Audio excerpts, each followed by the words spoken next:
রাস্তার মামাদের মতো করে ঝালমুড়ি বানাবো। তো এই জিনিসটা আমার খুবই প্রিয় একটা খাবার, আর অলমোস্ট 8 মাস পরে আমি এটা খাবো, কারণ আজকে অনেক দিন পর চানাচুর পেয়েছি। আমি যখনই এই জিনিসটা বানাই আমার অনেক রিকোয়ারমেন্টস থাকে, লাইক পেঁয়াজ, মরিচ, ধনেপাতা, শসা অথবা টমেটো, লেবু, চানাচুর, ছোলা, আর একটু বেশি করে সরিষার তেল দিয়ে তারপর মুড়িটা মাখাই।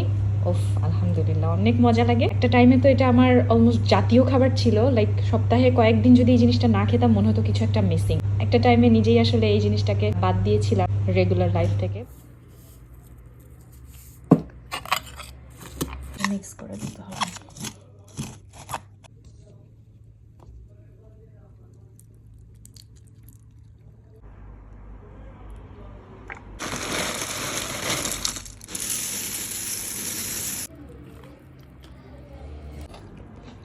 আলহামদুলিল্লাহ, এক বাটি বাংলাদেশ।